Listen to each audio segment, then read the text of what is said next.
Hello, welcome to Cafdil Healthcare here on Cafdil Television. We are live on all our social media platforms, Facebook and also on YouTube. Today on Cafdil Healthcare, we are going to take a look at typhoid fever. And we know how rampant typhoid fever is, and our approach to typhoid fever is very, very low, thereby affecting us left, right, center. Today, we're going to take a look at what really typhoid fever is and the causes, and what can we do to prevent ourselves from contracting this disease. My name is Kojo Arthur, and I'm hoping that you continue to follow us and just leave your comments or questions at the comment center, and certainly we will approach it positively for you. I have with me Abu Komna. He is a disease control officer from Cape Coast Teaching Hospital, and also Rich Love Rose Owusu. She is also a senior public health officer from Cape Coast Teaching Hospital. Lady and gentlemen, you are most welcome. Thank you. Thank you. I hope all is well. Yes. All right. And like I said, typhoid fever is something that we usually hear, and a lot of us have had such disease before. But our approach is not good as it should be. But first, let me start off with you, Rich Love. What really is typhoid fever? Okay. And what are the real causes of this fever? Thank you very much. When we talk of typhoid fever, we say typhoid fever is a bacterial infection that is caused by Salmonella typhi, and one can get it through ingestion of contaminated food and water. When we take in food that is contaminated with a bacteria or water, then the person can get the typhoid fever. So we've heard cholera and its transmission and stuff, but it seems what you are saying and cholera are almost the same. I want to know the difference between the cholera and the typhoid fever. Okay, thank you. We said the cholera, the transmission is through a vector. That's the housefly. When the housefly settle on infected person's feces and transmit it to the food or the water source, then that the person can get it. But this one is different. It's not like that. Yes, the typhoid is the Salmonella typhi, that bacteria. That one, when it infects when the water is contaminated or the food is contaminated, then that you can get it. All right, let me come to you, Abu. How is this typhoid fever transmitted, and what are the main risk factors of this typhoid fever? Okay, thank you very much. I think my sister has already highlighted that the main transmission is through eating food that are contaminated with the bacteria she mentioned. Yes, and yes, so one, you can get the fecal matter or vomiters of an infected person and the environment. Okay, so if it rains during rainy seasons, it is possible that this fecal matter will be washed into a water body. For you know, a whole community or group of people in that geographical area use that particular water body as their source of drinking or cooking food. Right. So in this way or this medium, you are able to eat or drink any substance containing the bacteria. So in this way, you will be able to spread the disease. So when we are looking at the risk involved, then we are saying that a particular area that their sanitation is serene or their hygiene is on point, their risk is low. They don't have a higher chance of, getting typhoid fever. But on the other hand, where we have open defecation very rampant, then that particular group of people to stand a higher risk of developing or getting the disease called typhoid fever. Understand? Yes. So basically, that is what I can say. And you asked my sister one simple question about the difference between the two. Yeah, let me add something small. You know, the difference is what he said. It is not necessarily just the vector, like the housefly or the cockroaches. Yes, even though they all contribute in spreading those two diseases we call typhoid and cholera. Another difference is that when you look at these two diseases, their signs and symptoms will also draw a line between the two. You understand? Yes. For cholera, we said one cardinal thing is vomiting and then profuse diarrhea.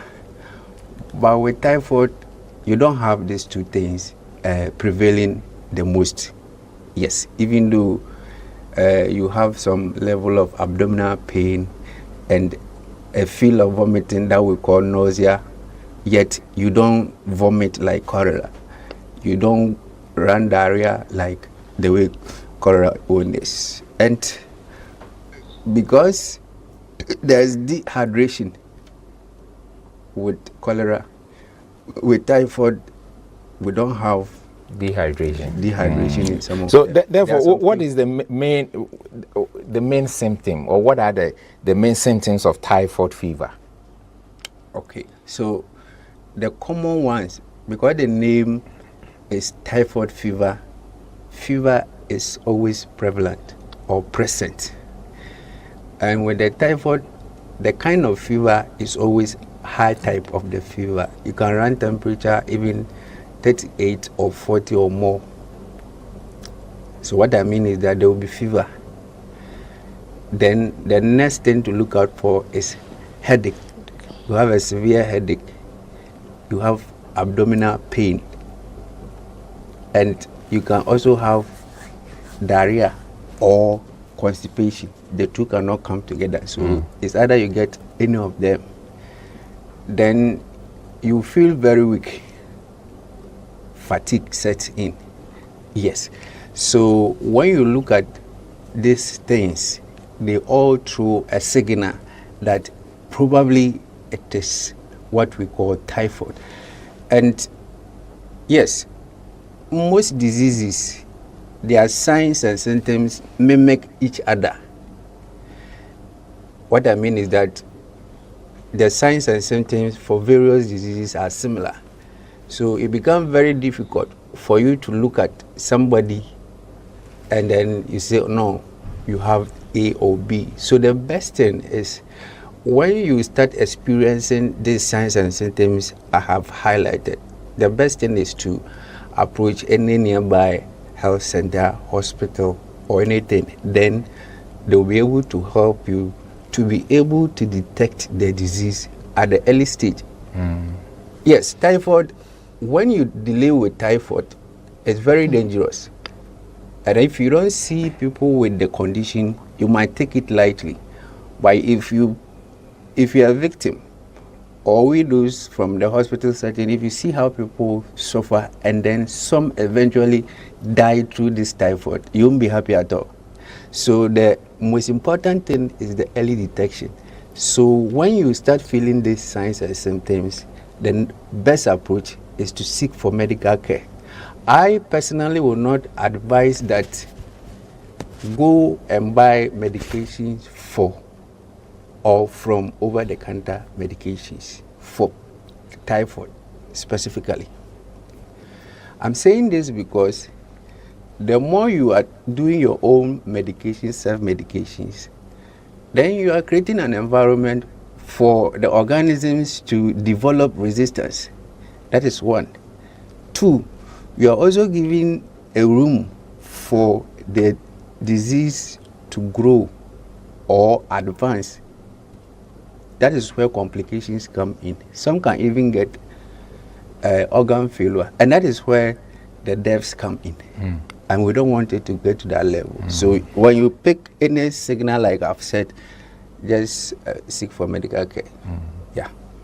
So, Richard, how is this diagnosed? I mean, the typhoid fever. How is it diagnosed?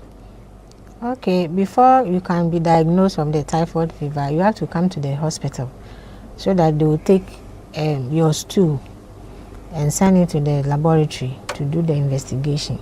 Because the signs and symptoms is similar with malaria.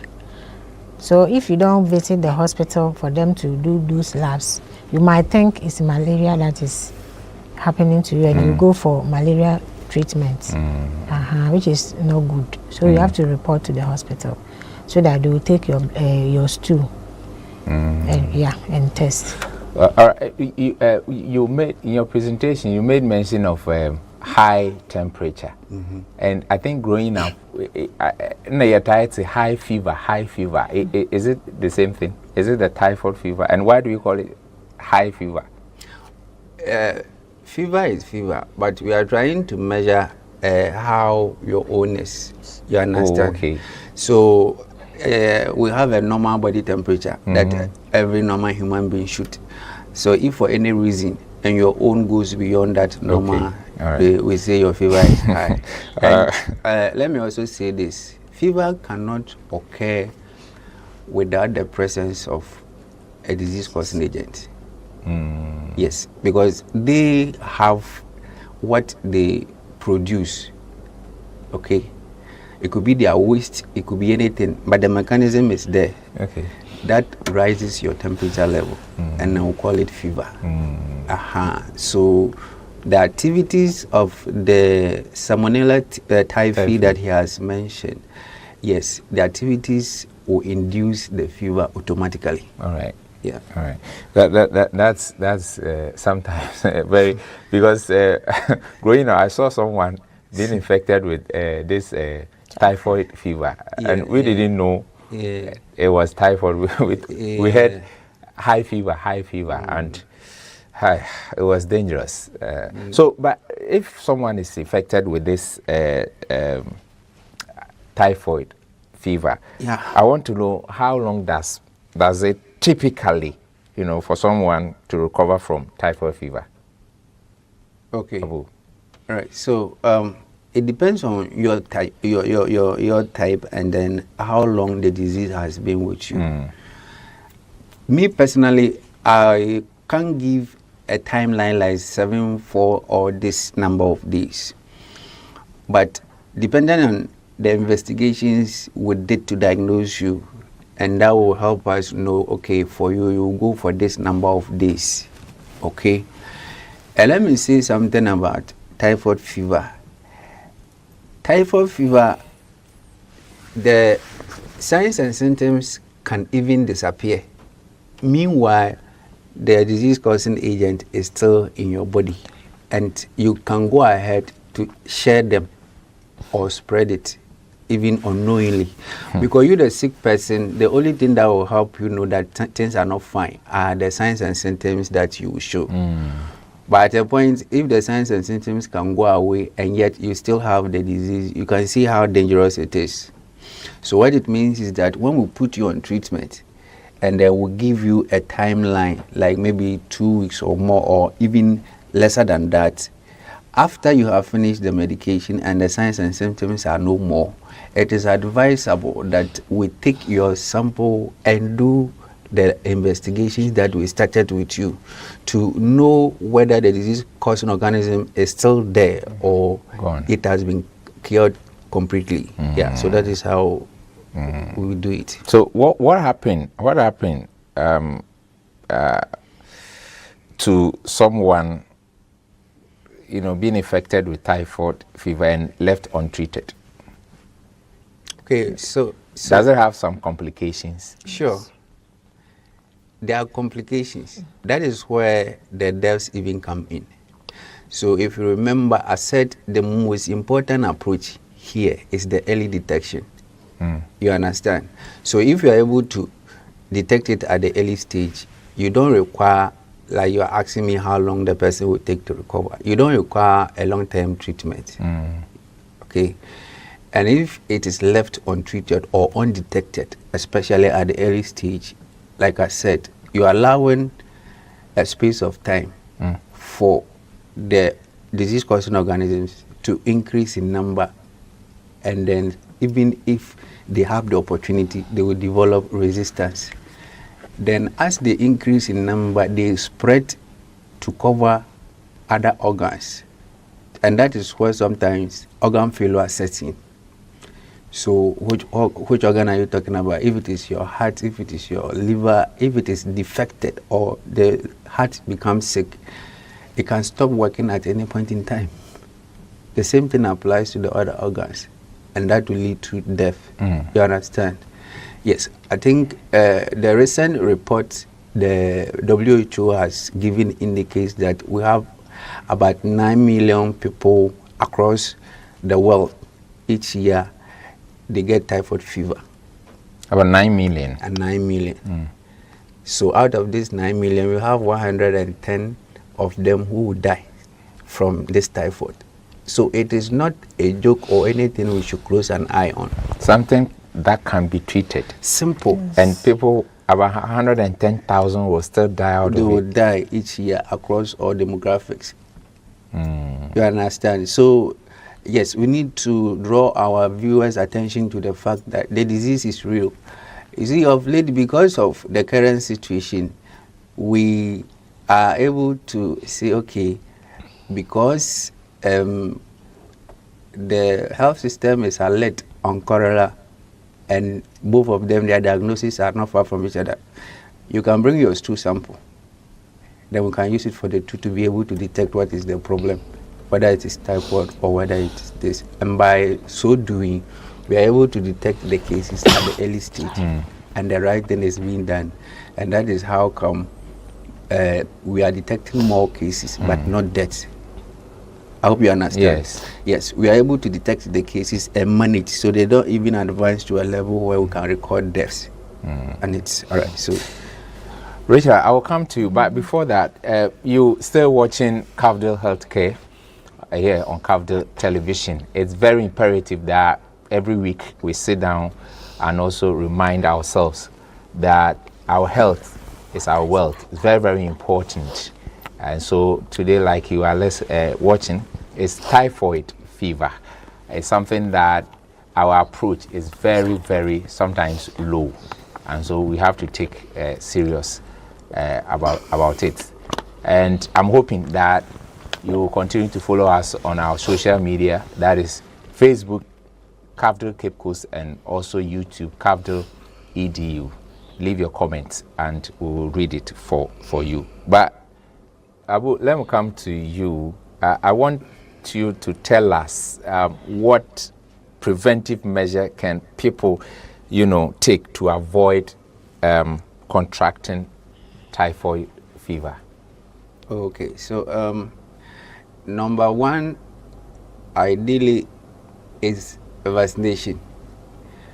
But as it stands now, the vaccination is for places with high burden of the typhoid fever.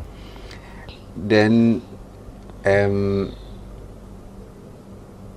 WHO also have pre-qualified 2 additional vaccines. You see, their response to this typhoid is to make sure that they introduce the vaccine so that it can be given to everyone. Yes, so that you build immunity against typhoid. So vaccine is also underway. Then number 2 is to draw our viewers or the public attention to the fact that the disease is there and is really harmful. So drawing their attention to this effect will help them know what they are supposed to do and what they shouldn't do, and it's helping to prevent the spread of the disease.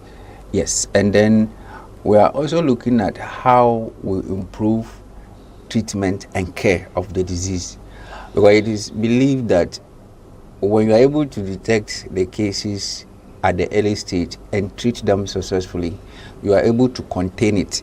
You don't allow room for disease to spread to cover a large number of people. So to improve treatment and care is also the third thing that we are putting in place. And places where we think we can supply latrines and make sure people don't do open defecations are all available measures to make sure that we are able to contain typhoid fever. Yeah. So in your earlier submission, you made mention of clean water and sanitation, clean sanitation. But I want to know how important is access to clean water and sanitation in preventing typhoid fever. How important is that? It's very important because we said that the major mode of transmission is injecting water or food that are contaminated with the disease-causing organism. You understand? And so it tells you that if we have water that is potable or very clean, then we are preventing the transmission like that. You understand? Yeah. And number 2, if the environment is serene, we don't have maybe the environment contaminated with the organism, even the water body will not suffer in the contamination. Yeah. So that is how it is important that we should get our environment clean and then the water to, You know, I think before we entered the studio here, somebody was asking you a question that he had typhoid, and when the doctors diagnosed and wrote a prescription for, they asked the person to boil the source of, he should boil the water before he takes it. But he is with the perception that a source of water is not a problem, thinking that it's a pipe-borne water. You understand? But it is not always the case that and every before pipe he gets the water has been treated already at the source. So why must he boil the water again? Yes, and it is always not the case. We need to also think that the tubes that the water passes through from the source of treatment or whatsoever might have rusted, or in one way or the other infected with other disease-causing organism, including this Salmonella typhi we are talking about. So for a successful treatment, I said that number 1 is counseling. You should be able to know who you are in the first place and what you are supposed to do so that you'll be able to have a successful treatment. So that is why the doctors added that, yes, for you to recover faster or get treated properly, make sure that your source of drinking water, you boil it, especially if you don't trust your water you are going to consume. You understand? Then you boil it before you take, or you treat it even if in your small cup you want to use, because you can't trust the tubes through which the water runs. And you understand? Yeah. They can rust. The pipe can rust, or they can even crack in one way or the other, where other things will get into it. So all those things, it is important that you treat them, the water, in one way or the other, and then you take it, and that is safer. Most of the water that we get from the source and into our homes normally passes through plastic. And plastic doesn't rust? You can even spend time, you can say it doesn't rust at all. Even if you have the opportunity to use your hand, you can see that it's slippery and a whole lot of things. Okay. Yeah. So not necessarily it rusting, but they are. If this takes a long time, either they do some changes to some dirty. of them, it becomes dirty and any other. Yeah, because you made mention of rust. Yeah. They can rust, and I will not limit it to that alone. Even those who do commercial, the water, they bring them for consumption. I can't mention anybody's water's name or something. Yes, they should also help us by treating the water very well. But if you go to see how some of those things are being done, it becomes very, very pathetic. Because look, you will say that, no, I won't fetch pipe-borne water and drink because I don't trust that pipe-borne water. Sure. But you will go to buy that water thinking that it is more potable or safer for you to consume. Meanwhile, that is the source of the whole thing. So this message is for them. They should help us by taking our welfare or our health into consideration by treating those waters and make it more safer than they spreading diseases in one way or the other. Yeah. So per what you are saying, it means even the bottled water, that you cannot just look at the bottle, how clean it is, say this water is clean. Yes. Isn't it? Yes. It becomes very difficult. But it can be clean. I'm not saying all water you see outside there is having maybe health issues or problems. But we can get trusted water where the water is being prepared. Okay. It's more safer. All right. Yes. All right. So it's a responsibility of some people to make sure that the right thing is being done. Okay. So those agencies, those who are responsible, should do us a favor by taking their responsibilities and making sure that we are able to get quality water. All right. That's it. That good to hear. But you also made mention of vaccination or vaccines and stuff. So I want to know the role that vaccine play in preventing typhoid fever. Yes. So typhoid fever, just like any other disease, vaccine has a way they help protect you from it. The concept of vaccination is that we want to inform your body that there is this disease-causing organism in the environment. It's very detrimental to your health. So what can you do? So now the body will spend time to build antibodies. You understand?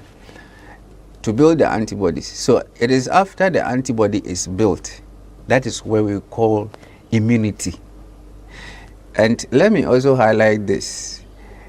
Vaccinations or vaccines and antibody formation, they are very specific. What I mean is that you can't take typhoid vaccine and expect it to protect you from maybe measles, yellow fever, or any other disease. It can only protect you for typhoid fever. So that is why in the EPI, we have close to 20 or more vaccines. You understand? So you have to get all these vaccines so that you build immunity for all the diseases. And remember, you can't prepare a vaccine for a disease that doesn't exist. So it means that you are protecting yourself against the wild disease-causing organism that is in the environment. So that is how vaccinations work to prevent. All right, but diseases. Sometimes we also hear that if you are already infected with diseases, you are not supposed to be vaccinated unless those who are not infected. Yes. So I want to know who should get vaccinated with this typhoid fever. Okay. Like you said, ideally, you should get the vaccines so that it will protect you ahead of your exposure to any disease-causing organism. Okay. But in practice, it is not necessarily or restricted that, no, don't take the vaccination. It depends the manufacturer and how the vaccine has been prepared. You understand? one important thing is that if you are able to get protected before the infection, you will not even become aware, because you will not even develop signs and symptoms of the disease. But those who are sick, I remember COVID time, those who were down with COVID or have signs and symptoms, we still give vaccinations. And the literature revealed that they are able to recover faster from their disease situation or signs and symptoms. They are able to recover faster. So ideal situation, you should be. So let me say, everybody needs it. It doesn't really matter your disease situation. You can say where the disease is endemic and the burden is so high. I've already said they have WHO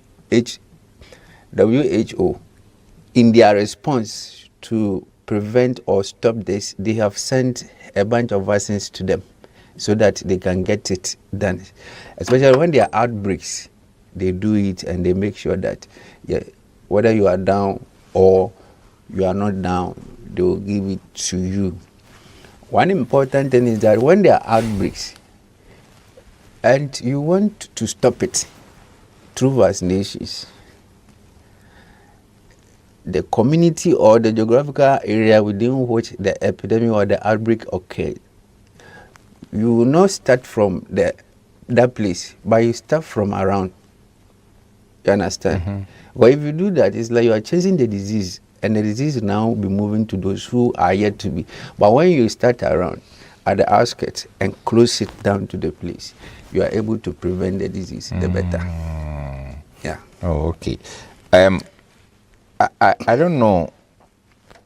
Do you have a standard treatment for typhoid fever? Yes. And what is it? And what are they? Yeah, so the package for typhoid treatment, like I said, you have to speak to the person by way of counseling the person. Because a successful treatment means that you should be able to comply to the treatment. And so before you comply, you should know why in the first place are you taking the medication. How long are you taking it? You understand? And even aside from the medication we are giving you, what other things are added on so that you can recover fast and successfully? So that package is there. Now you come to the medications. There are antibiotics, different groups of antibiotics. Yeah, so depending on your situation, then which one should be prescribed for you, then it is being given for you to go. The best thing to also add up of, even if the people are out there, yes, a healthcare provider or the one who saw you should be able to do a follow-up, call you to check out what is happening and then what you are going through. All these ones are psychological support to help you recover. And we also don't entertain the fact of stigmatization. You understand? The moment stigma is there, your recovery and then the way the disease will spread will even get worse. I'm saying this because if there's a stigma around your disease situation, sometimes the next person will not even want to also say, okay, I'm sick, and then I have to seek for medical care. Because he will stigmatize. And they will stigmatize you, and you are keeping or harboring the disease. So in this way, you are spreading it. So there's a treatment package, and this is what we can do to help you. But how effective are these medicines? Oh, they are very effective. There's antimicrobial resistance, and it runs across all diseases, not typhoid alone. But what we do is that when we are able to diagnose you, we are able to know that your type of typhoid or Salmonella typhi, is you already resistant to the antibiotics or it is not resistant. If it is resistant, the other medications add on to that to make sure that you are able to get cured. So they are very effective and they are working well. Yeah. All right. Okay, since you made mention of antibiotics, I will come and ask you, by all means, there will be an antibiotic resistance to this. So you still watching Cafdil Healthcare. Like I said, this is the only place that we think about your health. And so you're supposed to be with us until we are done. So that you always, know how to protect your health. So, like I said, antibiotic resistance has that really become a major challenge in treating typhoid fever? Yeah, it is a big challenge, and we wish that our viewers should pay attention to this, not just typhoid fever. Now, I personally will not say the presence of drugstore or over-the-counter medication in the cell system is not helping at all. I will not say that. It helps. You can buy from them. But go with a prescription or see a physician or a clinician or a doctor to guide you. For example, if I'm supposed to manage you for a particular condition or give you treatment for that, and I think that maybe I should give you 75 milligrams of a particular medication. I won't mention anything, the name of any medication. And you are saying that so long as you know the name of the drug or the medication, you take your own, dose, risk and go and buy. Now, the dosage, if the over-the-counter assistant or the one who is selling the medication for you, it can even lead you and then give you anything. Sometimes they will tell you, oh, if you are looking for this medication, we don't have, but we have the same thing from a different company. Yes, it's not bad, but I'm drawing your attention to the fact that these chemistries, certain things like this happens, and then we allow room for the disease-causing organisms to develop the resistance we are talking about. Remember that the disease-causing organism, when you are infected, what it means is that they are also using your body as an environment for survival. So the moment you start introducing medications, it tells them that no, the environment is not friendly again. You have to die and live. So they will also think about what they can do to help themselves. So if you don't take the medication as prescribed by the clinician or the physician, and it means that they will also find a way to develop that resistance, and it is not helping at all. So those who are buying from over-the-counter drugs, I personally think that there should be a guideline. You go there with maybe a prescription or anything. I think some few months ago there was a survey, and then pharmacists are working so hard to make sure that if you don't come with prescription, the drug shouldn't be given out.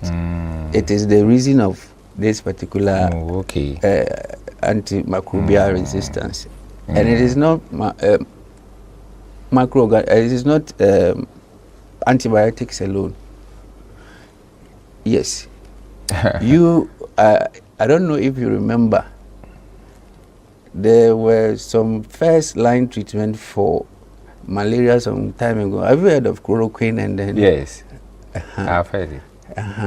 Quinine and those. Have you seen them again in the market? No. Yes, it is because of this resistance and how we, the individuals, like I said, we prepare the resistance for the organisms. All right.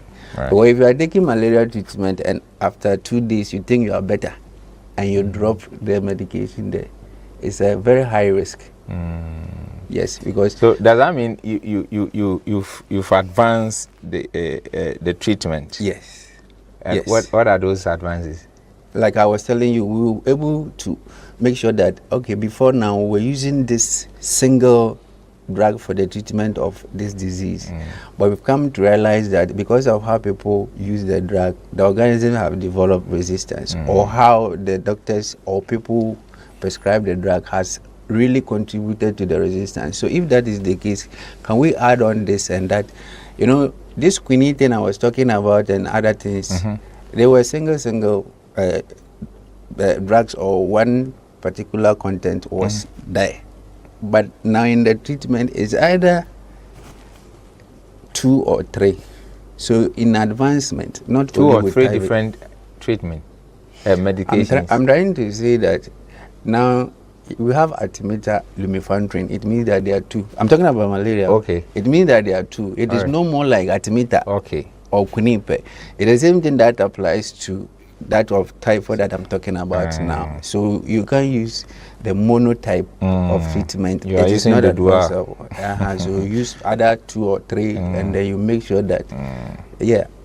So what are the implications for global health when you in or with respect to the antibiotic resistance? Yes, so that is why global have their response is that now the right prescription, there must be right prescription. So you see how the problem is.